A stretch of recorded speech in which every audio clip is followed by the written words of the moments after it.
ورسوله أرسله بالحق بشيرا ونذيرا وداعيا إلى الله بإذنه وسراجا منيرا. أما بعد فإن خير الحديث كتاب الله وخير الهدي هدي محمد صلى الله عليه وسلم وشر الأمور محدثاتها وكل محدثة بدعة وكل بدعة ضلالة وكل ضلالة في النار. من يطع الله ورسوله فقد رشد ومن يعصهما فإنه لا يضر إلا نفسه ولا يضر الله شيئا. ثم عما بعد أعوذ بالله من الشيطان الرجيم. يا أيها الناس اتقوا ربكم الذي خلقكم من نفس واحدة وخلق منها زوجها وبث منهما رجالا كثيرا ونساء واتقوا الله الذي تساءلون به والأرحام إن الله كان عليكم رقيبا. يا أيها الذين آمنوا اتقوا الله حق تقاته ولا تموتن إلا وأنتم مسلمون. يا أيها الذين آمنوا اتقوا الله حق تقاته ولا تموتن إلا وأنتم مسلمون. يا أيها الذين آمنوا اتقوا الله وقولوا قولا سديدا يصلح لكم أعمالكم ويغفر لكم ذنوبكم ومن يطع الله ورسوله فقد فاز فوزا عظيما. بعد أعوذ بالله من الشيطان الرجيم. قد جاءكم من الله نور وكتاب مبين يهدي به الله من اتبع رضوانه سبل السلام ويخرجهم من الظلمات إلى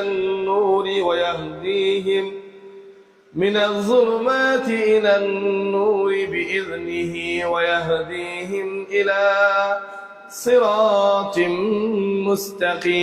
مستقيم. وقال الله تعالى إلى آية أخرى وننزل من القرآن ما هو شفاء ورحمة للمؤمنين ولا يزيد الظالمين إلا خسارا. وقال الله تعالى إلى آية أخرى شهر رمضان الذي أنزل فيه القرآن إلى آخر الآية. عن أبي هريرة رضي الله عنه قال قال رسول الله صلى الله عليه وسلم أيحب أحدكم إذا رجع إلى أهله أن يجد فيه 3 خليفات عظام سمان؟ قلنا نعم. قال ف3 آيات يقرأ بهن أحدكم في صلاته خير له من ثلاث خلافة عظام سمان. رواه مسلم.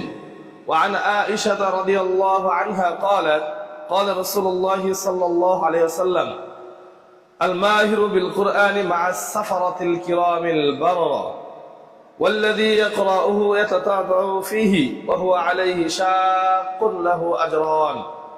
رواه البخاري إلى آخر الحديث. আলহামদুলিল্লাহ, যাবতীয় প্রশংসা, যাবতীয় গুণগান মহান আল্লাহ তাআলার দরবারে, যিনি আমাদেরকে সুস্থ রেখে সুস্থতার সাথে তার হুকুম পালন করার উদ্দেশ্য নিয়ে মসজিদে আসার, বসার, কিছু কথা বলা এবং শোনার জন্য তৌফিক দিলেন। সেজন্য অন্তরের অন্তঃস্থল থেকে শুকরিয়া আদায় করি, বলি আলহামদুলিল্লাহ। লাখো কোটি দরুদ ও সালাম বর্ষিত হোক আখিরি জামানার সর্বশেষ নবী, নবী মুহাম্মদ, নবী আহমদ, নবী মুস্তাফা সাল্লাল্লাহু আলাইহি ওয়াসাল্লামের প্রতি। সকলে বলি সাল্লাল্লাহু আলাইহি ওয়াসাল্লাম। সম্মানিত উপস্থিত মুসল্লানে কেরাম, পর্দার আড়ালের মা ও বোনেরা, আমি আপনাদের সম্মুখে কালামে পাক থেকে বেশ কয়েকটি আয়াত, রাসূলুল্লাহ সাল্লাল্লাহু আলাইহি ওয়াসাল্লামের মুখনিসৃত অসংখ্য হাদিস থেকে দুখানা হাদিস পাঠ করেছি। এই আয়াত এবং হাদিসগুলোকে সম্মুখে রেখে খুতবার সংক্ষিপ্ত সময়ের আলোচ্য বিষয় কোরআন তেলাওয়াতকারীর ফজিলত। মহান আল্লাহ তাআলা যদি তৌফিক দান করেন, উল্লেখিত বিষয়ের উপর তথ্যবহুল আলোচনা করার জন্য চেষ্টা করব ইনশাআল্লাহ। ওয়া মা তাওফীকি ইল্লা বিল্লাহ, আলাইহি তাওয়াক্কালতু ওয়া ইলাইহি উনীব। সম্মানিত উপস্থিতি, কোরআনের মহত্ব বোঝাতে একটা আয়াতই যথেষ্ট, এবং কোরআন একটা মহাগ্রন্থ, এটা প্রমাণে আল্লাহ তাআলা সূরা বাকারার প্রথমেই বলে দিয়েছেন যালিকাল কিতাবু লা রাইবা ফীহি। এটা এমন একটা কিতাব, এটা এমন একটা গ্রন্থ যাতে কোনো সন্দেহ নেই।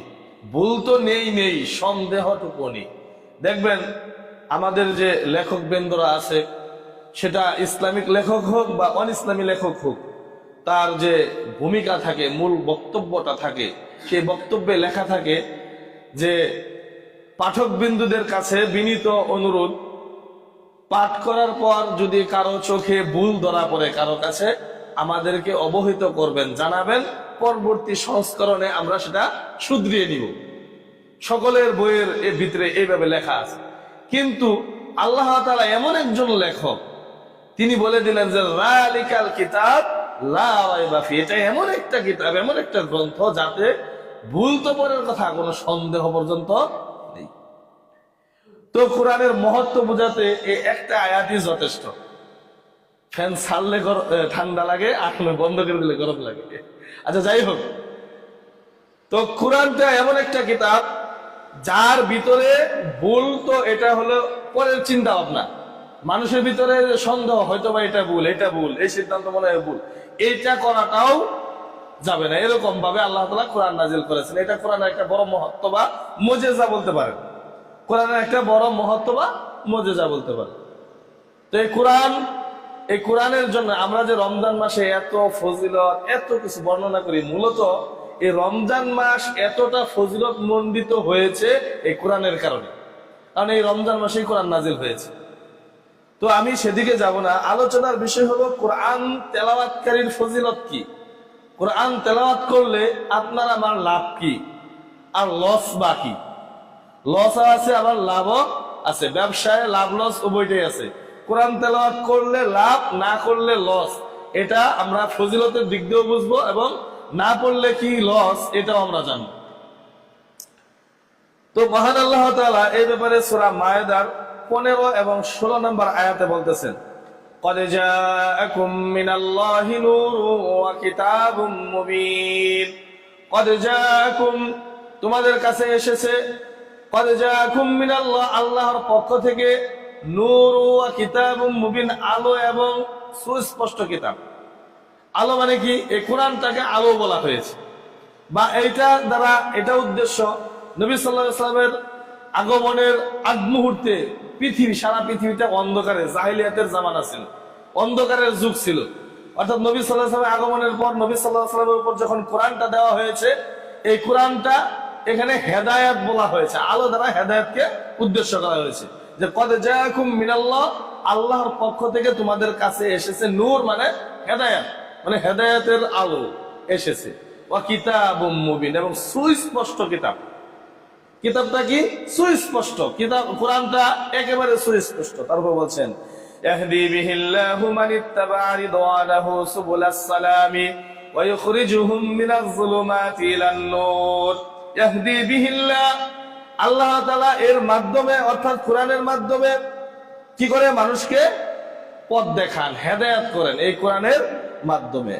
মান ইত্তাবা'a রিদওয়ানাহু সুবুলাস সালাম, আর যারা আল্লাহর সন্তুষ্টির জন্য হেদায়েতের পথকে তালাশ করে খুঁজে বেড়ায়, ইউখরিজুহুম মিনাজ যুলুমাতি ইলান নূরি বিইজনিহি, আল্লাহ তাআলা তার নিজের ইচ্ছায় তাদেরকে অন্ধকার থেকে আলোর দিকে বের করে আনেন। সুবহানাল্লাহ। আল্লাহ তাআলা কি করেন? এই কোরআন দিয়ে মানুষকে কি করেন? হেদায়েতের পথে ডাকেন। এবং যে ব্যক্তি আল্লাহর সন্তুষ্টির জন্য সঠিক পথ পেতে চায়, আল্লাহ তাআলা নিজের ইচ্ছায় তাদেরকে হেদায়েতের পথে পরিচালিত করেন।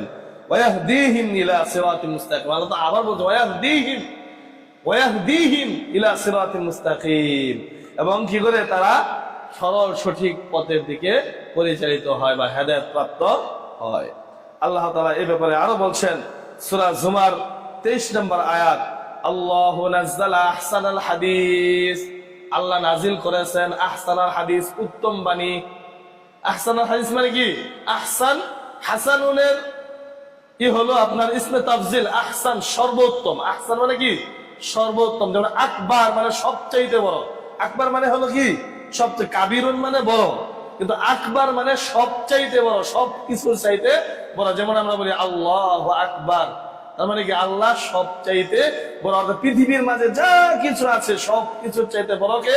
আল্লাহ। ঠিক তেমন ভাবে আল্লাহ তাআলা কোরআনের ব্যাপারে বলতেছেন আল্লাহু নাযালা আহসানাল হাদিস, যে আমি সবচাইতে সত্য কথা নাজিল করেছি। হাদিস মানে কথা বলতে পারেন, বাণী বলতে পারেন, বা কোরআনও বলতে পারেন। হাদিস দ্বারা কোরআনকেও উদ্দেশ্য করা হয়েছে। তো আল্লাহ তাআলা বলছেন আল্লাহু নাযালা আহসানাল হাদিসি কিতাবাম মুতাশাবিহা মাসানিয়া তাকশাইরু মিনহু জুলুদুল লাযিনা ইয়াখশাউনা রাব্বাহুম। আল্লাহ তাআলা বলছেন যে আমি সাদৃশ্যপূর্ণ, অধিক পঠিত, সুস্পষ্ট এবং সবচাইতে উত্তম বাণী নাজিল করেছি। তারপর বলছেন আল্লাযীনা ইয়াখশাউনা রাব্বাহুম, যারা তাদের প্রতিপালককে ভয় করে। আল্লাযীনা ইয়াখশাউনা রাব্বাহুম, যারা তাদের প্রতিপালককে ভয় করে। সুম্মা তালিনু জুলুদুহুম ওয়া কুলুবুহুম ইলা যিকরিল্লাহ, এবং তার তেলাওয়াতে যাদের অন্তর কি হয়? নরম হয়। ওয়া কুলুবুহুম ইলা যিকরিল্লাহ, আল্লাহর স্মরণে নিজের অন্তর কি হয়? জাগ্রত হয়। যালিকা হুদাল্লাহ, আর এটাই হলো আল্লাহর হেদায়েত। ইয়াহদি বিহি মাইয়াশা, আল্লাহ যাকে ইচ্ছা চান এই কোরআনের মাধ্যমে হেদায়েত দেন। পরক্ষণে আল্লাহ তাআলা বলছেন ওয়ামাই ইউদলিলিল্লাহু ফামা লাহু মিন হাদ, আর যে ব্যক্তি পথভ্রষ্ট হয়ে যায় তাকে হেদায়েত দেওয়ার মতো কেউ নাই। তার মানে কোরআন ছেড়ে দেওয়া মানে কি?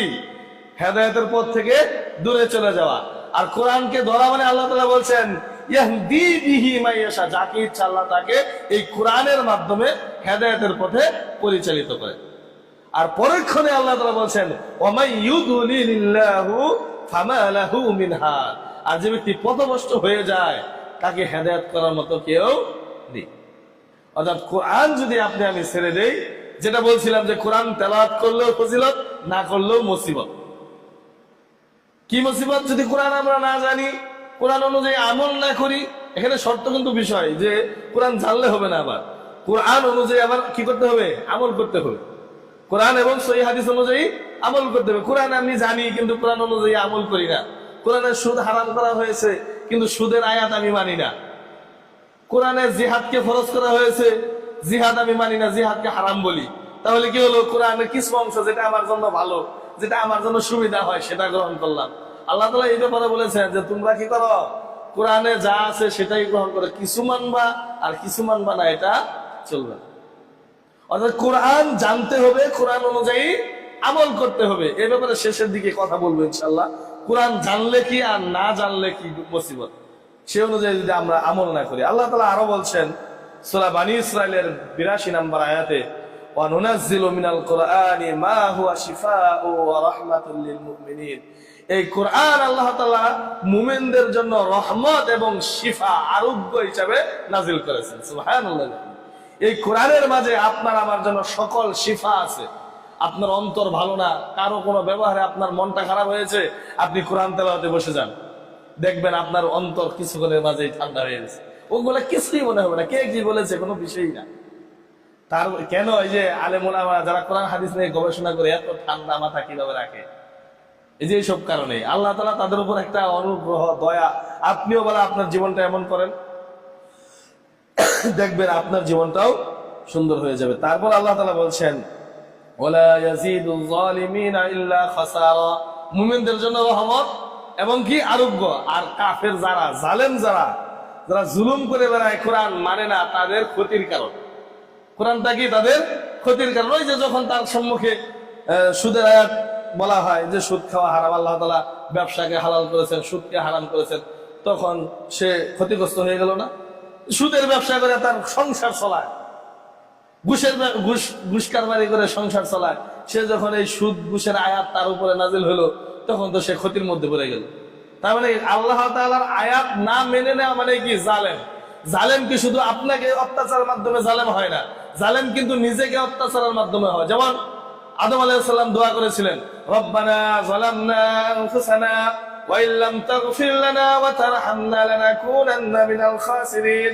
হে আমাদের প্রতিপালক, আমরা দুইজন আমাদের নিজেদের অন্তরের উপর জুলুম করেছি। যালামনা, কি করেছি? নিজেদের উপর জুলুম করেছি। কি জুলুম? ওই যে আল্লাহ তাআলা যে আদেশ করেছিলেন তুমি ওই গাছের কাছে যাবে না, আল্লাহ তাআলার আদেশ না মানার কারণে তারা জালেম হয়েছে। কাদের উপর? নিজেদের উপর। তারা যদি এই অত্যাচার নিজেদের উপর না করতেন, তাহলে কি তাদেরকে জান্নাত থেকে দুনিয়াতে আসতে হইতো? হইতো না। আর মানুষ যদি নিজের উপর জুলুম না করতো, তাহলে কি তাকে জাহান্নামে যেতে হতো? নিজের উপর জুলুম মানে কি? আল্লাহর বিধান না মানাটাই কি নিজের উপর জুলুম। এই জন্য আল্লাহ তাআলা বলছেন, ওয়ালা ইয়াজিদুজ জালিমিনা ইল্লা খাসারা। যারা কি করে? জালেম যারা, অত্যাচারী যারা, তারাই কেবল ক্ষতির মধ্যে পড়ে। যে সুদ খায়, সুদের আয়াত তার জন্য না। সে বলে যে সুদে আয়াত নাজিল হয়ে তো আমার সুদ হারাম হয়ে গেল, মদের আয়াত নাজিল হয়ে, বিড়ি সিগারেটের আয়াত নাজিল হয়ে তো আমার এই ব্যবসা বাণিজ্য সব হারাম হয়ে গেল। সে আর বিড়ি সিগারেট বেচতে পারবো না। যদি কোরআন মানে, যদি কোরআন মানে, তাহলে জালেমদের জন্য কি এই কোরআনটা তাদের উপর কি বোঝা, ক্ষতির কারণ হয়। আর মুমিনদের জন্য এটা ভালো, তার অর্থ অপচয় হবে না, খারাপ পথে তার যেতে হবে না, মারা যাওয়ার পর তাকে জাহান্নামে যেতে হবে না, জান্নাত তার জন্য রয়েছে। এজন্য আল্লাহ তাআলা বলেছেন এই কোরআনটা হলো রাহমাতুল লিল মুমিনিন, মুমিনদের জন্য রহমত, ওয়া শিফাউন, এবং আরোগ্য দানকারী, অন্তরের ব্যথা দূর করবে। অনেক সূরার ফজিলত এরকম আছে, যদি আপনি রাত্রিবেলা ঘুমাতে, যেমন আয়াতুল কুরসি, আমরা সামনে পাবো এই আয়াতগুলো, আয়াতুল কুরসি পাঠ করলে এই নেকি আছে। বিভিন্ন ভাবে আমরা এই কোরআনের ফজিলত সম্পর্কে আমরা জানবো ইনশাআল্লাহ। এবার আসেন আমরা হাদিসের দিকে যাই। এই আয়াতগুলো থেকে আমরা মোটামুটি বুঝতে পারলাম যে আল্লাহ তাআলা এই কোরআনের মাধ্যমে আপনার আমার জন্য হেদায়েত রেখেছেন। কি রেখেছেন? হেদায়েত। অর্থাৎ হেদায়েতের পথে যদি আপনি আমি চলতে পারি, আপনার আমার দুনিয়ার উদ্দেশ্য যদি পরকালমুখী হয়, তাহলে কোরআনকে যদি আপনি আমি হেদায়েত, নিজে হেদায়েতের জন্য নিতে পারি, তাহলে আপনার আমার সফলতা। আর যদি আপনি আমি কোরআনকে গ্রহণ না করি, কোরআন অনুযায়ী আমল না করি, তাহলে আপনার আমার জন্য যত সমস্যার সম্মুখীন হতে হবে। দেখেন, উকবা ইবনে আমের রাদিয়াল্লাহু আনহু থেকে বর্ণিত এই কোরআনের ফজিলত সম্পর্কে বলতে গিয়ে তিনি বলতেছেন যে আমরা মসজিদে আহলে সুফফাদের মাঝে অবস্থান করতেছিলাম। আহলে সুফফা যারা ছিল তাদের মাঝে অবস্থান করতেছিলাম। তখন নবী সাল্লাল্লাহু আলাইহি সাল্লাম আমাদেরকে উদ্দেশ্য করে বললেন, হে সাহাবীরা শোনো, তোমরা প্রতিদিন সকালে বুতহান বা আকিক নামক বাজারে যাবে। যাওয়ার পর তোমরা সেখানে কোন রকম অন্যায় করা ছাড়া, কোন রকম পাপ কাজ করা ছাড়া, কোন রকম আত্মীয়তার সম্পর্ক ছিন্ন করা ছাড়া দুইটা হৃষ্টপুষ্ট উঁচু কুচ বিশিষ্ট দুইটা উটের মালিক হও। এমন কি তোমরা কেউ আছো? এমন পেতে চাও? দুইটা উটের মালিক হতে চাও? তখন সাহাবীরা বলে যে হ্যাঁ, এটা তো আমরা সকলেই পছন্দ করি যে দুইটা উটের মালিক, বড় বড় দুইটা উটের মালিক আমরা হই। তখন নবী সাল্লাল্লাহু আলাইহি ওয়াসাল্লাম বললেন, তাহলে তোমাদের মাঝে কেন এমন লোক হয় না যে মসজিদে গিয়ে কেউ দুইটা আয়াত কাউকে শিখায় বা কেউ শিখে? বুঝেন নাই মনে হয়, ভালো করে বুঝেন। নবী সাল্লাল্লাহু আলাইহি ওয়াসাল্লাম বললেন যে আকিক নামক বাজারে গেলে কোন রকম অন্যায় করা ছাড়া, আত্মীয়তার সম্পর্ক ছিন্ন করা ছাড়া তোমরা দুইটা উঁচু কুচ বিশিষ্ট উটের মালিক হবে, এরকম তোমাদের মধ্যে কেউ আছে কিনা? তখন বললেন যে আমরা সকলে এরকম চাই। তখন নবী সাল্লাল্লাহু আলাইহি ওয়াসাল্লাম বললেন, তাহলে তোমরা মসজিদে গিয়ে 2টা আয়াত নিজে শিখো বা অন্যকে 2টা আয়াত শিক্ষা দাও। তার মানে যে ব্যক্তি কোরআনের 2টা আয়াত শিখবে বা তার চাইতে বেশি বা তার চাইতে কম, অর্থাৎ আপনি যদি মসজিদে এসে সূরা ফাতিহাটা একবার পড়েন, 7টা আয়াত আছে, এই 7টা আয়াত পড়লে 7টা বড় বড় উট কুচ বিশিষ্ট উটের মালিক আপনি হবেন। মানে কি, ওই 7টা উট আল্লাহর রাস্তায় দান করে দিলে যত নেকি হবে, যত নেকি হবে তত নেকি আপনার আমলনামায় লিপিবদ্ধ করা হবে। সুবহানাল্লাহ। একটা উটের দাম কত বর্তমান বাজারে? 15 থেকে 20 লাখ। বড় একটা উট, গর্ভবতী উটের দাম কত হবে? 15 থেকে 20 লাখ। এখন ধরেন সূরা ফাতিহা পাঠ করলেন, শুধু 7টা উটের মালিক আপনি হলেন। 7 15 কত হয়? 70 আর 5 7 35, 1 কোটি 5 লক্ষ। 1 কোটি 5 লক্ষ। আপনি আমি জীবনে, আপনার আমার জীবন শেষ হয়ে গেলে 1 কোটি 5 লক্ষ টাকা দান করতে পারবো? সম্ভব? সম্ভব না। দেখেন কোরআনের ফজিলত। আপনি যদি শিখান তাহলেও আপনার এতটুকু নেকি হবে, আর যদি কেউ শিখে আপনার কাছে সেও এতটুকু নেকি পাবে। কোরআনের মর্যাদা দেখেন।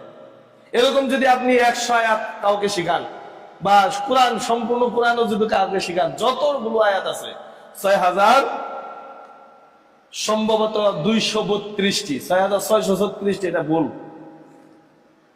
ঠিক আছে? বিসমিল্লাহ সহ গুনলে অতগুলা হয় না।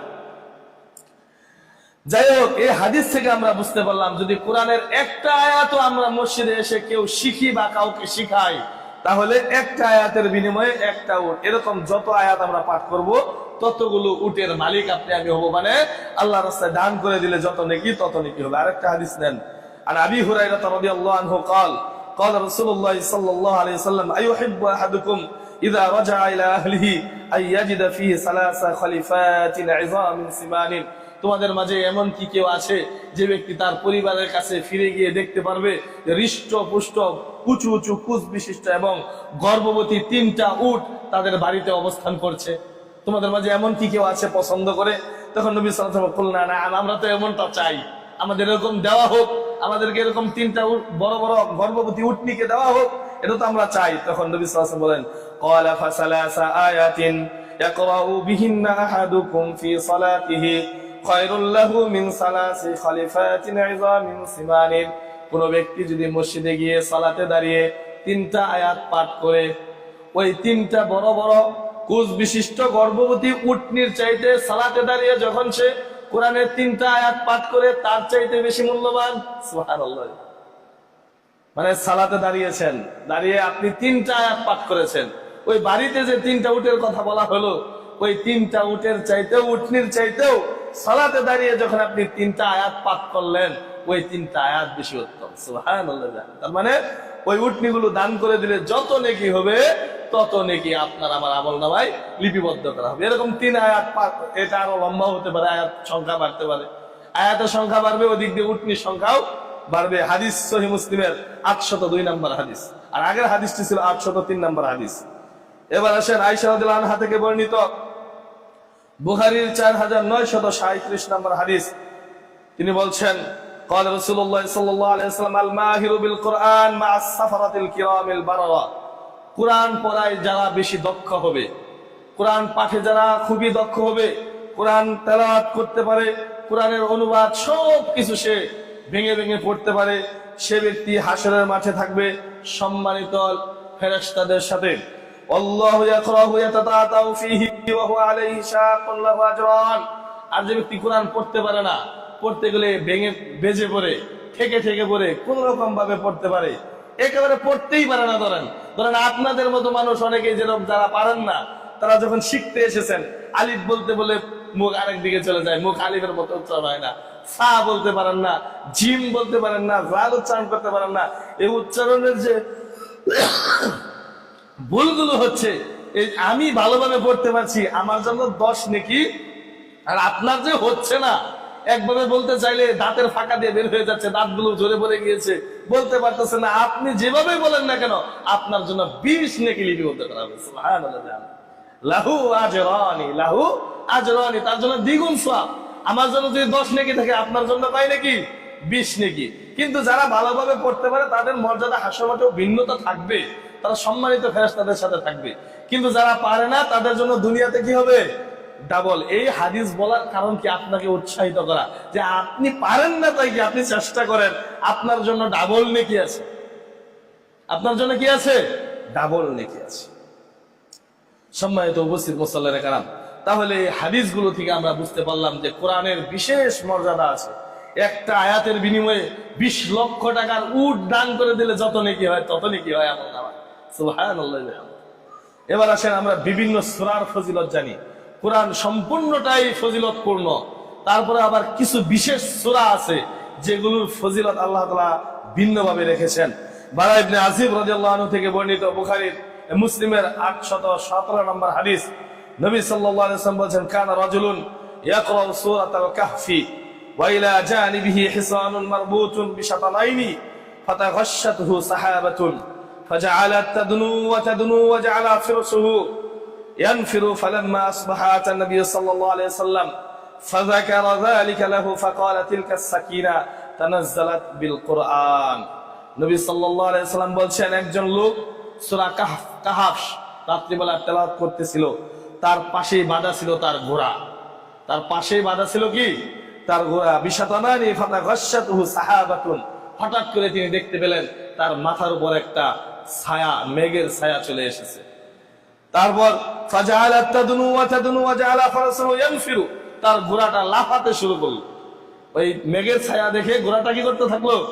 লাফাতে শুরু করলো। আমরা কিন্তু অনেকেই জানি যে বোবা পানির প্রাণী যারা আছে এরা কিন্তু ফেরেশতাদেরকে দেখতে পারে। ফেরেশতাদের চলাচল, জিনদের চলাচল, শয়তানের চলাচল এগুলো তারা দেখতে পারে। ওই ঘোড়াটা ওই মেঘের ছায়াটা দেখে লাফাতে শুরু করলো। তখন ওই কোরআন পড়নেওয়ালা তার কোরআনকে তেলাওয়াত শেষ করলো। ফালাম্মা আসবাহা, যখন সকাল হলো, আতান নবী সাল্লাল্লাহু আলাইহি ওয়াসাল্লাম, ওই নবী সাল্লাল্লাহু আলাইহি ওয়াসাল্লামের কাছে আসলেন। ফাযাকারা যালিকা লাহু, রাতে যেই ঘটনাটা ঘটেছে সম্পূর্ণ ঘটনা নবী সাল্লাল্লাহু আলাইহি ওয়াসাল্লামকে খুলে বললেন।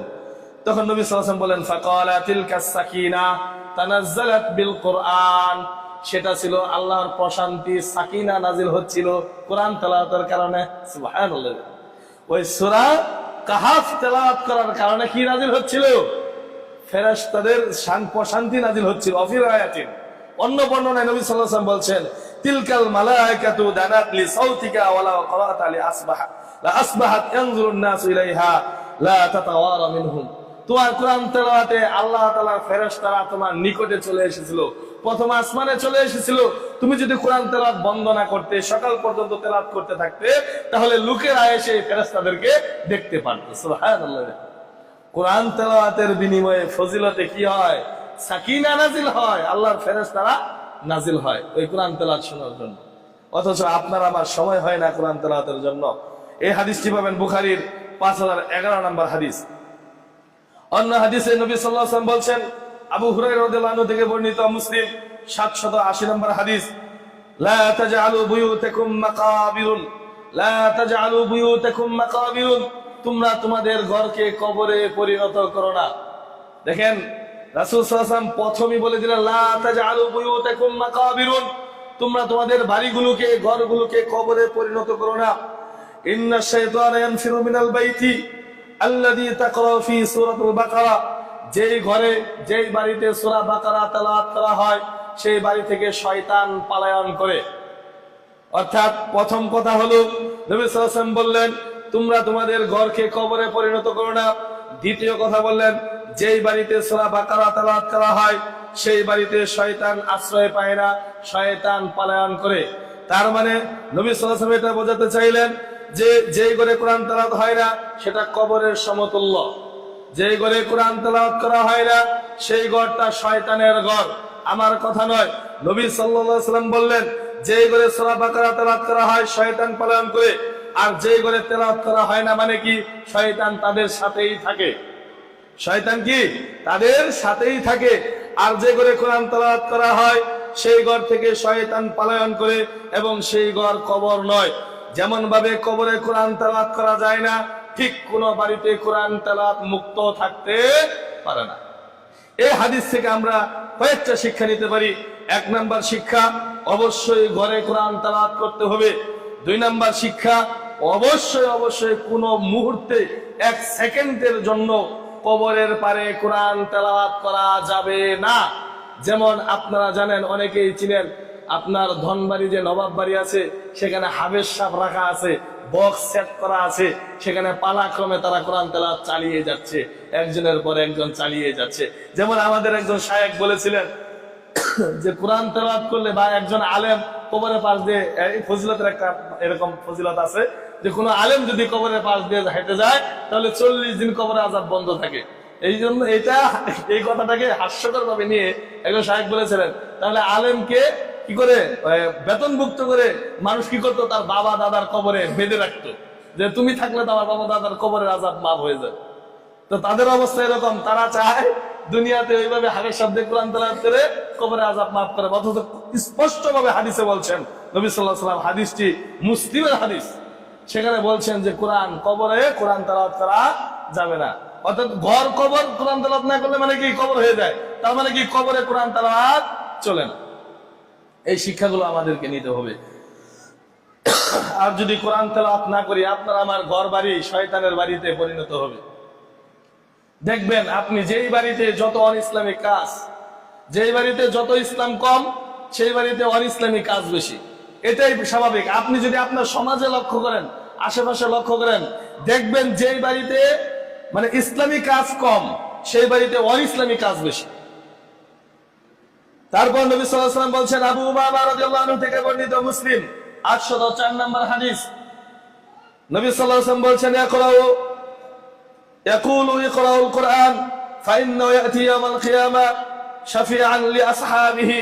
ইয়াকুলু ইকরাউল কুরআন, কুরআন তেলাওয়াতকারীকে, ইয়াকুলু ইকরাউল কুরআন, ইকরাউল কুরআন ফাইন্নাহু ইয়াতি ইয়াওমাল কিয়ামা শাফিআন লিআসহাবিহি। যারা কুরআন তেলাওয়াত করে তাদের ব্যাপারে কোরআন সেই দিন বলতে থাকবে হাসরের মাঠে। যে ব্যক্তি কোরআন তেলাওয়াত করেছে তার ব্যাপারে বলতে থাকবে, ইকরাউজ যাহরাইনি লিআসহাবি শাফিআন লিআসহাবিহি। কোরআন তেলাওয়াতকারীর জন্য কোরআন কি করবে? সুপারিশ করবে। সেই দিন বলবে, ইকরাউজ যাহরাইনিল বাকারা সূরাত আলি ইমরান ফাইন্নাহা তাতিয়ান ইয়াওমাল কিয়ামা। ইকরাউজ যাহরাইন, তোমরা দুইটা সৌন্দর্যকে তেলাওয়াত করো, একটা হলো আল বাকারা ওয়া সূরাত আলি ইমরান। একটা হলো সূরা বাকারা, আরেকটা হলো সূরা আলে ইমরান। অর্থাৎ নবী সাল্লাল্লাহু আলাইহি ওয়াসাল্লাম এখানে বলতে যাচ্ছেন যে কোরআন তেলাওয়াতকারী সহযোগিতাকারী হবে, সুপারিশকারী হবে কোরআন। এবং বলা হচ্ছে ইকরাউজ যাহরাইন, তোমরা দুইটা ফুলকে তেলাওয়াত করো। যাহরুন মানে ফুল, যাহরাইন মানে দুইটি ফুল, দুইটি ফুলকে তেলাওয়াত করো। একটা হলো আল বাকারা ওয়া সূরাত আলে ইমরান, সূরা বাকারা এবং সূরা আলে ইমরান। তারপর বলছেন, ফাইন্নাহা তাতিয়ানি ইয়াওমাল কিয়ামা, কেননা এই সূরা দুটি কিয়ামতের মাঠে তেলাওয়াতকারীর কাছে উপস্থিত হবে। কিভাবে? কান্নাহুমা আমামাতানি, তার উপর সামিয়ানা হিসেবে আসবে ছায়া দেওয়ার জন্য। যখন আল্লাহ তাআলার আরশে আজিমের ছায়া ব্যতীত পৃথিবীতে আর কোনো ছায়া না থাকবে, তখন এই সূরা বাকারা এবং আলে ইমরান তার মাথার উপর সামিয়ানা হবে। কান্নাহুমা গায়ায়াতানি, অথবা ছায়া না হয়ে, সামিয়ানা না হয়ে মেঘের মাধ্যমে ছায়া দিবে। আও কান্নাহুমা ফিল কারি মিন তুয়ুরিন সাফিন তাহাজ্জানি আন আসহাবিহিমা, অথবা তার এই দুইটি সূরা একটা পাখির পালক হিসেবে তার মাথার উপর ছায়া দিতে থাকবে। ইকরাউ সূরাতুল বাকারাতি ফাইন্না আখাযু বারাকাতুন ওয়া তারাকা হাসরাতুন ওয়া লা তাস্তাতিউ বাতরা। নবী সাল্লাল্লাহু আলাইহি ওয়াসাল্লাম বলছেন, কেবল যারা আল্লাহ তাআলার রহমত প্রাপ্ত, বরকত প্রাপ্ত, তারাই এই সূরাগুলো তেলাওয়াত করে থাকে। আর যে ব্যক্তি অলস উদাসীন, তারাই কেবল সূরা বাকারা আলে ইমরান তেলাওয়াত করা ছেড়ে দিয়ে থাকে। যারা হতভাগা, রাসূল সাল্লাল্লাহু আলাইহি ওয়াসাল্লাম বলেছেন, যারা বরকত পেতে চায় তারা এই সূরা বাকারা এবং আলে ইমরান তেলাওয়াত করে। আর যারা হতভাগা, উদাসীন, অলস, তারাই কেবল এগুলো ছেড়ে দেয়। আপনি কি মনে করেন হাসরের মাঠকে? হাসরের মাঠে আল্লাহ তাআলার ছায়া ব্যতীত আর কোনো ছায়া থাকবে না। মানুষের মাথার নিকটে সূর্য থাকবে, যার যার পাপ অনুযায়ী সূর্যের তাপে তার মাথার মগজগুলো গলে গলে গলে গলে সে পানিতে হাবুডুবু খাইতে থাকবে। কারো পানি হবে টাকনু পর্যন্ত চলে আসবে, আবার কেউ কেউ সাঁতার কাটতে থাকবে সেই সমুদ্রে। কোন সমুদ্রে? পাপের সমুদ্রে। এটাই হলো পাপের পাপ করবে। আয়াতুল কুরসি কোনটা? আল্লাহু লা ইলাহা ইল্লা হুয়াল হাইয়ুল কাইয়্যুম লা তাখুযুহু সিনাতুন ওয়া লা নাওম লাহু মা ফিস সামাওয়াতি ওয়া মা ফিল আরদ মান যাল্লাযী ইয়াশফা'ু ইনদাহু ইল্লা বিইذনিহি ইয়া'লামু মা বাইনা আইদিহিম ওয়া মা খালফাহুম ওয়া লা ইউহীতুনা বিশাইইন মিন ইলমিহি ইল্লা বিমা শাআ ওয়াসি'a কুরসিয়্যুহু আস-সামাওয়াতি ওয়াল আরদ ওয়া লা ইয়াউদুহু হিফযুহুমা ওয়া হুয়াল আলিয়্যুল আযীম। এই শেষ পর্যন্ত যে ব্যক্তি বিছানায় যাওয়ার পর পাঠ করবে, নবী সাল্লাল্লাহু আলাইহি ওয়াসাল্লাম বলছেন ফাইন্নাহু লা ইয়াযালু আলাইকা মিনাল্লাহি হাফিজুন, আল্লাহর পক্ষ থেকে তাকে হেফাজত করার জন্য একজন ফেরেশতা অবতীর্ণ হবেন। তারপর বলছেন ওয়ালা ইয়াকরাবাকা শাইতানুন হাত্তা তাসবাহা, সকাল পর্যন্ত শয়তান তার কোনো ক্ষতি করতে পারবে না। সুবহানাল্লাহ। এই আয়াতুল কুরসি পাঠ করলে আপনাকে সিকিউরিটি গার্ড দেওয়ার জন্য আল্লাহর ফেরেশতা নিযুক্ত করা হয়। সুবহানাল্লাহ। আপনাকে শরীরে তাবিজ বানতে হবে না আপনাকে সিকিউরিটি দেওয়ার জন্য। আমি শুরুতেই বলেছিলাম শিফাউ ওয়া রাহমাতুল লিল মুমিনিন, এই কোরআনটা হলো মুমিনদের জন্য আরোগ্য দানকারী, এই কোরআনটা হলো মুমিনদের জন্য রহমত স্বরূপ। আরে আয়াতুল কুরসি পাঠ করে ঘুমাতে যাবেন, সারা রাত আল্লাহর ফেরেশতা পাহারা দিবে। আপনি যাকে 10,000 টাকা মাসে গাঁট রেখেছেন, তাকে তো আরেকজন এসে হাতে পায়ে বেঁধে আপনার ঘরে সব নিয়ে যায়, যায় না? নিয়ে যায় না? এরকম দৃশ্য আছে না? কিন্তু আয়াতুল কুরসি যদি আপনি পাঠ করেন, আল্লাহর ফেরেশতা আপনাকে পাহারা দিবে। আল্লাহর ফেরেশতার চোখ ফাঁকি দেওয়ার মতো পৃথিবীর মাঝে কেউ আছে? তাহলে এর চাইতে আরো ফজিলত কি হতে পারে আয়াতুল কুরসি? এছাড়া আরেকটা ফজিলত আছে। আরেকটা ফজিলত হলো নবী সাল্লাল্লাহু আলাইহি ওয়াসাল্লাম বলছেন, যে ব্যক্তি 5 ওয়াক্ত সালাতের পর আয়াতুল কুরসি পাঠ করবে, যে ব্যক্তি 5 ওয়াক্ত সালাতের পর আয়াতুল কুরসি পাঠ করবে, সে ব্যক্তি মারা যায় নাই বিদায় জান্নাতে যায়নি। সুবহানাল্লাহ বিহামদিহি। মানে কি, মারা যাওয়ার সাথে সাথে সে জান্নাতের সুখগুলো ভোগ করতে থাকবে। যে ব্যক্তি প্রত্যেক 5 ওয়াক্ত সালাতের পর আয়াতুল কুরসি পাঠ করবে। এখন তো কথা হলো, আমরা কি সালাত আদায় করি? 5 ওয়াক্ত সালাত কি আমরা আদায় করি? এই জুমার দিন এসেছিলাম, আবার জুমার দিন এসেছি, মসজিদটা কেমন আছে দেখে আসি নাকি? মসজিদটা কেমন আছে দেখে আসি। এই সকাল থেকে একজন খাদেম, একজন এই শুক্রবারের দিন মুসল্লি আসবে, তার জন্য মসজিদ, ওযুখানা, টয়লেট এগুলো পরিষ্কার করতে থাকে। বাস্তবতা তো এটা। আপনি তো সারা সপ্তাহ আসেন না মসজিদে, আপনি আমাদের বাড়িতে মেহমান হিসেবে এসেছেন আজকে মসজিদে। মেহমান আসলে ঘর বাড়িতে একটু পরিষ্কার করতেই হয়। সিস্টেমটা এরকম হয়ে গিয়েছে না? আর এখন মনে হয় যতগুলো মসজিদ নির্মাণ হচ্ছে, মসজিদের অবস্থা দেখে, ওয়াক্তিয়া অবস্থা দেখে মনে হয় যে মসজিদগুলো মনে হয় জুমার দিনের জন্যই তৈরি করা হচ্ছে, অন্য দিনের জন্য নয়। এরকম মনে হয় আপনাদের অবস্থা দেখে। আর আপনার উপর কি শুধু জুমার সালাত ফরজ হয়েছে? আপনার জন্য কি শুধু রমজান মাসে সালাত ফরজ হয়েছে? আপনার বয়স যখন 10 বছরে উপনীত হয়েছেন, মৃত্যুর আগ পর্যন্ত একজন পুরুষের মৃত্যুর আগ পর্যন্ত দেহে যতক্ষণ রূহ আছে, তার হিতাহিত জ্ঞান যতক্ষণ আছে, ভালো মন্দ যাচাই বাছাই করতে পারে, মানুষ চিনতে পারে, ইসলামের বিধান জানে, বুঝে, মারা যাওয়ার আগ পর্যন্ত আপনার উপর 5 ওয়াক্ত সালাত ফরজ।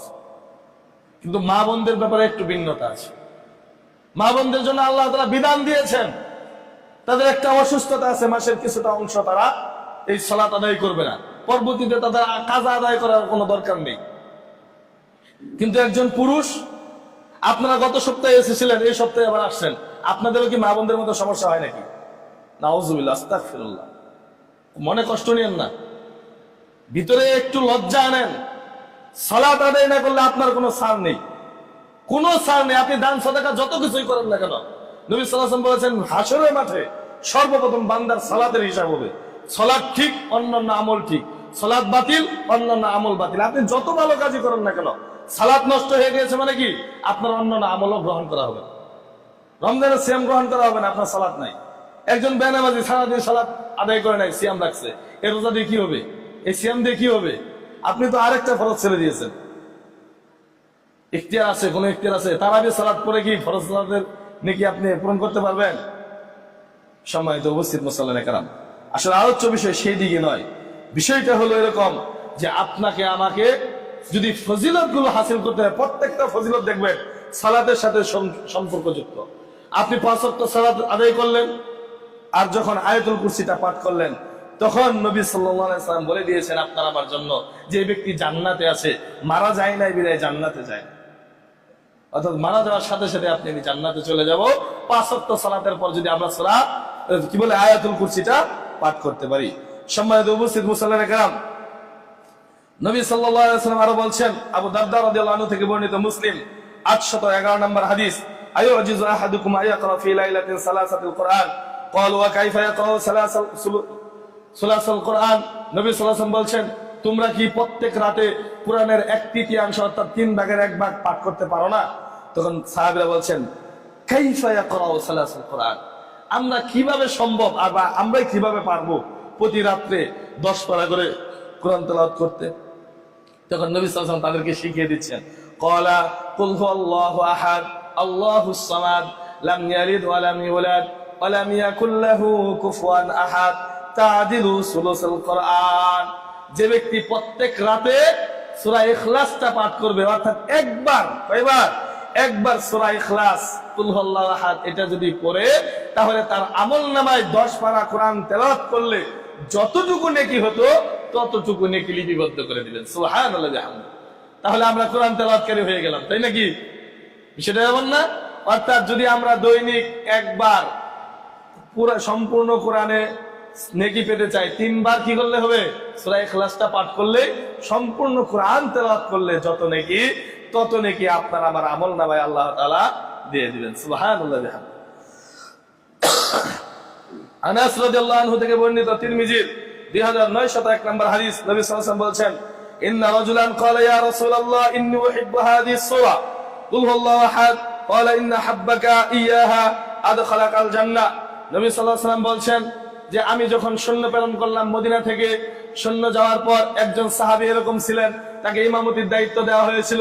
সে যখন সূরা ফাতিহা তেলাওয়াত করত, সূরা ফাতিহার পর অন্য সূরা মিলানোর পর আবার সে সূরা ইখলাস পাঠ করতেন, তারপরে সে রুকুতে যাইতেন।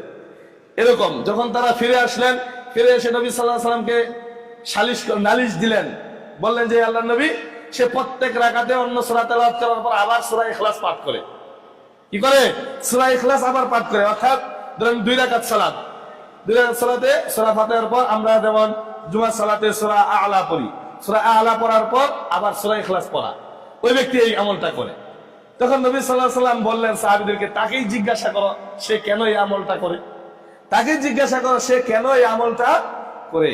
তখন নবী সাল্লাল্লাহু আলাইহি ওয়াসাল্লাম কি ওই সাহাবী উত্তর দিচ্ছেন, হে আল্লাহর নবী, আমি আল্লাহর প্রশংসা করতে, আল্লাহর গুণগান করতে ভালোবাসি, আর এই সূরা ইখলাসে কুল হুয়াল্লাহু আহাদ এই সূরাতে আল্লাহর গুণগান রয়েছে, গুণকীর্তন রয়েছে, এজন্য এটা আমার খুবই পছন্দ।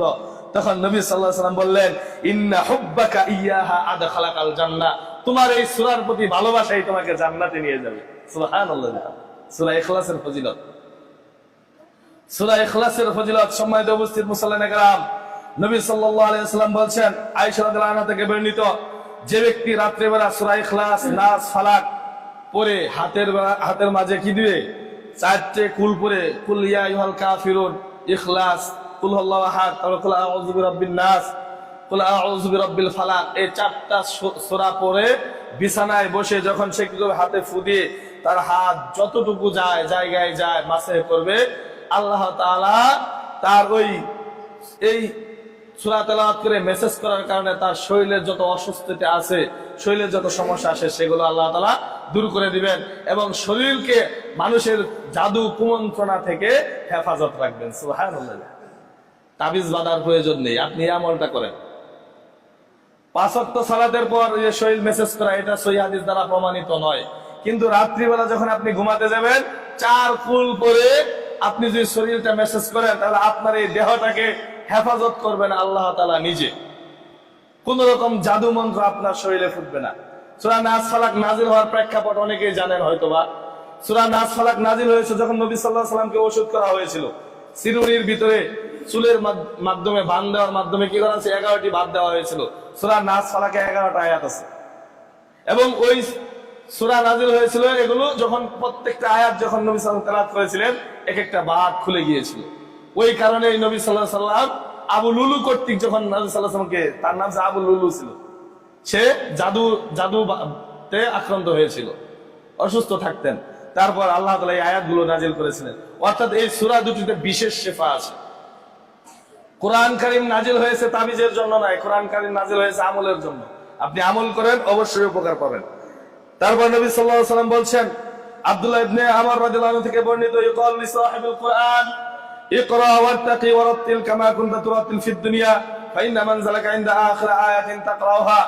নবী সাল্লাল্লাহু আলাইহি ওয়াসাল্লাম বলেন, কোরআন পাঠকারীকে হাশরের মাঠে বলা হবে, যে ব্যক্তি দুনিয়াতে জীবিত অবস্থায় কোরআন পাঠ করেছে তাকে হাশরের মাঠে বলা হবে, ইকরা ওয়াত্তাকি, তুমি পড়ো এবং চড়তে থাকো, তুমি পড়তে থাকো এবং চড়তে থাকো, ওয়ারাত্তিল কামা কুনতা তুরাত্তিল ফিদ দুনিয়া, যেভাবে তুমি দুনিয়াতে তারতিল সহকারে কোরআন তেলাওয়াত করেছো ঠিক তেমনি ভাবে কোরআন তেলাওয়াত করো এবং এক একটা ধাপ পড়তে থাকো। ফাইন্না মানজালাকা ইনদা আখির আয়াতিন তাকরাউহা, তুমি যেখানে তোমার শেষ আয়াতটা পাঠ করবে তোমার জায়গা হবে সেখানে, অর্থাৎ তোমার বাসস্থান হবে সেখানে, সেখানে তোমার জান্নাতে বসবাসের জায়গা। সুবহানাল্লাহ।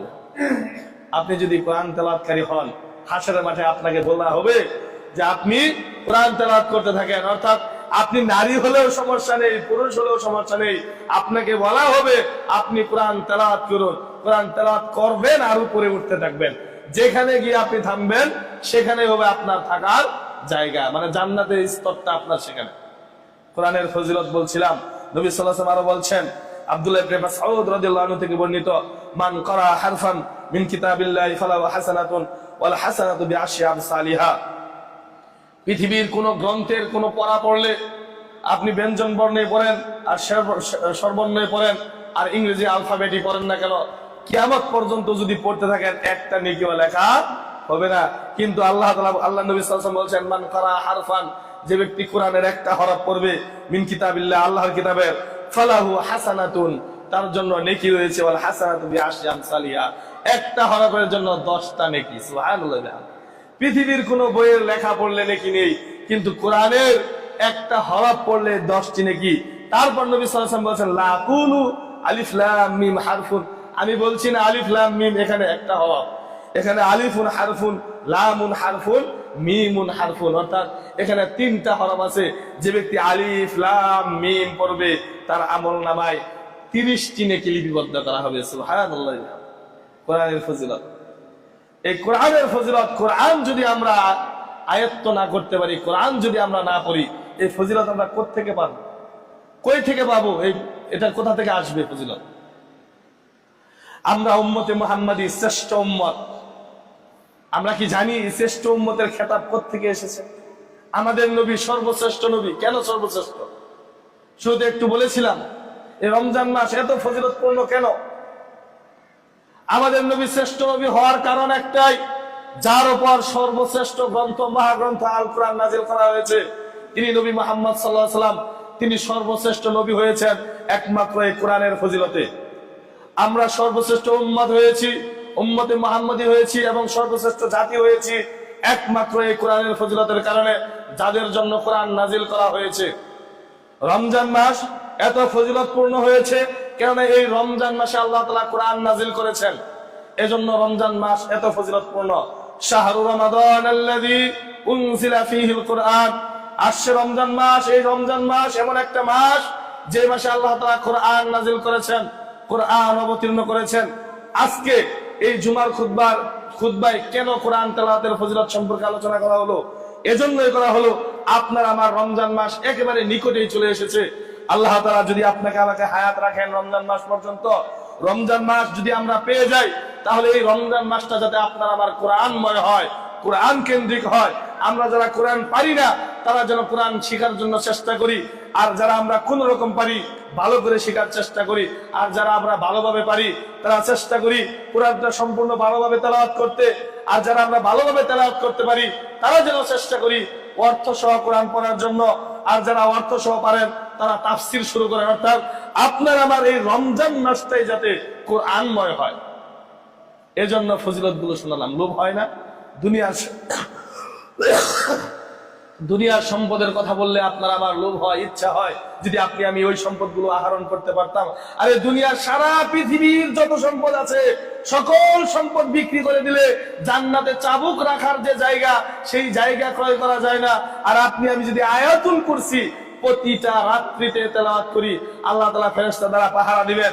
এবং প্রত্যেক 5 ওয়াক্ত সালাতের পর যদি আপনি আমি তেলাওয়াত করি আয়াতুল কুরসি, তাহলে আপনি আমি মারা যাই নাই, কারণ জান্নাতে যাই না, তার মানে জান্নাতে গিয়ে বসে আছি। এবং প্রত্যেকটা হরফের জন্য আমলনামায় 10টি নেকি লিপিবদ্ধ করা হয়। তার আগে আমরা একটা হাদিস শুনেছি, যে ব্যক্তি প্রতিদিন মসজিদে এসে 2টা আয়াত শিখায় বা কেউ শিখে, তাহলে তার আমলনামায় 2টা উট দান করে দিলে বর্তমান বাজার অনুযায়ী ছোট হলেও 2টা উটের দাম কমপক্ষে 20 লাখ আছে। মাঝারি ধরনের উটের দাম কমপক্ষে 20 লাখ আছে। অর্থাৎ আপনার আমার জীবন চলে যাবে, তাও 20 লাখ টাকা আল্লাহর রাস্তায় দান করতে পারবো না, এরকম হয়ে যায়।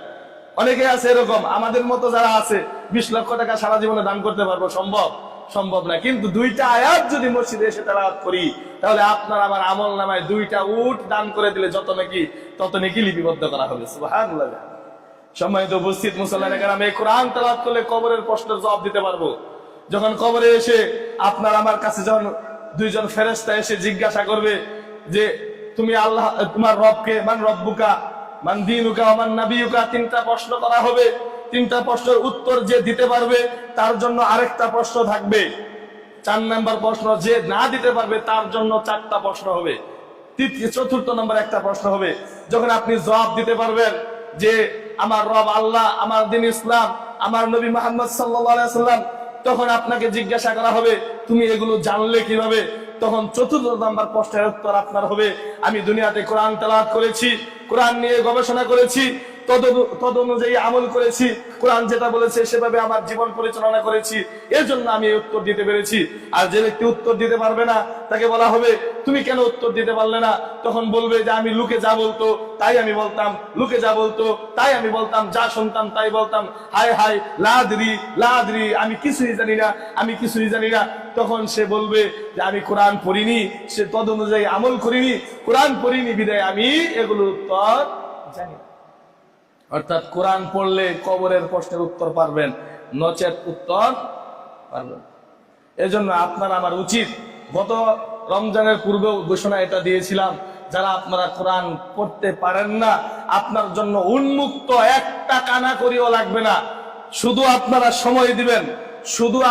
সময় দিবেন, বলবেন ইমাম সাহেব আমরা কোরআন শিখবো। আমার যতটুকু চেষ্টা আছে সম্পূর্ণ চেষ্টা আপনার পিছনে আমি ব্যয় করব। কিন্তু আপনাকে বসতে হবে মসজিদে, কোরআন শেখার জন্য বসতে হবে। আপনি না শিখতে পারেন, যদি আপনার মৃত্যু পর্যন্ত, নবী সাল্লাল্লাহু আলাইহি ওয়াসাল্লাম বলেছেন যে ব্যক্তি ইলম অর্জন করার জন্য আল্লাহর রাস্তায় বের হয় তার জন্য আল্লাহ তাআলা জান্নাতের রাস্তা সহজ করে দেন। সুবহানাল্লাহ বিহামদিহি। আরে আমরা পড়তে শিখতে কবরে যাব, সমস্যা আছে? সমস্যা নাই তো। যারা বয়োজ্যেষ্ঠ আছেন তাদের তো তেমন কোনো কাজও আমি মনে করি নাই। আরে কাজ থাকলেও সমস্যা নাই। আপনি আসেন, প্রতিদিন যদি এই 29টা হরফ আপনি আরবি 29টা হরফও পড়েন, তাহলে 290টা নেকি পাবেন। এগুলো কি টাকা দিয়ে কিনা যায়? নাকি কি টাকা দিয়ে পাওয়া যায়? তাই আমি বলতেছি আপনারা শুধু সময় দিবেন। বাংলাদেশে একটা সিঙ্গেল পয়সা আপনাদের লাগবে না, শুধু সময় দিবেন। প্রতিদিন যতটুকু আপনারা শিখতে চান আমি চেষ্টা করব, কিন্তু আপনাদের বসতে হবে। গত রমজানের পূর্বে বলেছিলাম, কিন্তু একজনও বসেন নাই। আমার পক্ষ থেকে কিন্তু আমি আলাদা হয়ে যাচ্ছে, মানে আমাকে আল্লাহ তাআলা ধরতে পারবে না। আমি বলবো, আমি আমার মুসল্লি, আমার জনগণ যারা ছিল আমি তাদেরকে বলেছি, তারা আমাকে সময় দেয় নাই, তারা বসে নাই। তারা কি করে নাই? বসে নাই। আপনাদের কি হবে? আপনারা যে বসলেন না, শেখার চেষ্টা করেন না। আল্লাহ তাআলা এই চেষ্টার মাধ্যমে, আল্লাহ নবী তো বলেই দিয়েছেন, যে ব্যক্তি পারে না, আটকে যায়, বা বলতে গিয়া তা বইলা ফেলায়, সা বলতে গিয়া আরেকটা সিন বইলা ফেলায়, এর জন্য ডাবল নেকি। আমার জন্য 10টা, আপনার জন্য 20টা। আরে আপনারা একটু আগ্রহ হন না। মা বোনরা অনেক দেখবেন, মা বোনরা কোরআন তেলাওয়াত করে। মক্তবের উদাহরণ দিই, মক্তবে যদি আমার বাচ্চা আছে প্রায় 40+, তার মধ্যে 30 জনের উপরে হলো মেয়ে আর 10 জন ছেলে, তাও সেগুলো তেমন মানে আগ্রহ নাই। আসলে আসে, না আসে। যখন একটু শাসন করা হয়, বাধা করার জন্য একটা নিয়ম করেছি যে বাধা করলে 10 টাকা দিতে হবে। এই নিয়ম কি আমি টাকা খাওয়ার জন্য নাকি তাকে শাসনের জন্য, যাতে বাধা না করে? এবং পুরস্কারের ব্যবস্থা আছে যারা বাধা করবে না। গত বছর একজন আছে, আপনার 1 বছরের মধ্যে একদিনও বাধা না, একদিনও সে অ্যাবসেন্ট করে নেই। একজন মেয়ে আছে, একদিনও সে অ্যাবসেন্ট করে নেই। এবং প্রতি মাসে 10-15 জন এরকম থাকে, একজনও অ্যাবসেন্ট করে না। তার মানে মেয়েদের ব্যাপারে এগুলো হয়, কিন্তু ছেলেদের ব্যাপারে এটা নাই। আর ছেলের সংখ্যাও কম। এলাকায় কি ছেলে 10-12 জনই শুধু? মেয়ে 30+ হয়, ছেলে 10 জন। তার মানে কি অনেকের চিন্তা ভাবনা এরকম যে ছেলেরা কোরআন পড়ে কি করবে। বিষয়টা এরকম না, কোরআন সবার জন্য, নারী পুরুষ সকলের জন্য, হিজড়াদের জন্য। হিজড়া মুসলিম যারা আছে তাদের জন্য কোরআনের বিধান নাই? অবশ্যই কিন্তু তাদের জন্য কোরআনের বিধান আছে। তারা কিন্তু পারবে না, তাদের জন্য সালাতের হিসাবও আছে। অর্থাৎ কোরআন সবার জন্য। একজন অমুসলিম কোরআন রিসার্চ না করলে মুসলিম হবে কিভাবে? অমুসলিমদের জন্য কোরআন। যাই হোক, আপনাদের কাছে আমার উদাত্ত আহ্বান, এই রমজান হতে পারে আপনার আমার শেষ রমজান সম্মুখে উপস্থিত, অথবা রমজানের আগেও আমরা কেউ কেউ বিদায় নিতে পারি। আপনার আমি এটা তো জানি না কখন কে মারা যাব। অর্থাৎ এই রমজানকে জীবনের শেষ রমজান এটা ভেবে এই কোরআনকে শেখার চেষ্টা করুন। রমজান মাস কেন্দ্রিক যখন রমজান মাস চলে আসতো, সাহাবীরা প্রস্তুতি নিতেন, রাসূল সাল্লাল্লাহু আলাইহি ওয়াসাল্লামের স্ত্রীরা প্রস্তুতি নিতেন রমজান মাস তারা কিভাবে পার করবে। আর আপনার আমার রমজান মাস প্রস্তুতি হয় অন্য কিছুর, খাওয়া দাওয়া কি করব, 15 দিনের বাজার বা 30 দিনের বাজার একবারে করে নিয়ে আসি, এই প্রস্তুতি হয়। আমলের প্রস্তুতি নাই। রমজানকে কিভাবে মূল্যায়ন করবো? খাওয়া দাওয়ার মাধ্যমে রমজান মূল্যায়িত হবে কেন? আমলের মাধ্যমে রমজানকে মূল্যায়ন করতে হবে। এই রমজানকে অবশ্যই মূল্যায়ন করতে হবে। এই রমজান এত মর্যাদাপূর্ণ কেন? হাসরের মাঠে নবী মুহাম্মদ সাল্লাল্লাহু আলাইহি ওয়াসাল্লাম সুপারিশ করবেন আল্লাহর অনুমতি নিয়ে। আল্লাহ অনুমতি দিলে নবী সাল্লাল্লাহু আলাইহি ওয়াসাল্লাম সুপারিশ করতে পারবেন। কিন্তু কোরআন গিয়ে আল্লাহ তাআলার সাথে ঝগড়া করবে কোরআনওয়ালাকে জান্নাতে নিয়ে যাওয়ার জন্য। নবী সাল্লাল্লাহু আলাইহি ওয়াসাল্লামের চাইতেও পাওয়ারফুল হলো কোরআন।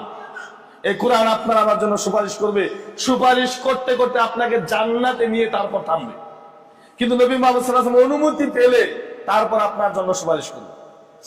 তাই আপনাদের সকলের প্রতি আমার উদাত্ত আহ্বান, এই রমজান মাস কেন্দ্রিক আপনারা কোরআনকে শিখুন, কোরআনকে আঁকড়ে ধরুন, আমলকে বৃদ্ধি করুন, 5 ওয়াক্ত সালাত সঠিকভাবে আদায় করুন। আল্লাহ তাআলা আমাদের সকলকে আমল করার তৌফিক দান করুন। আমিন।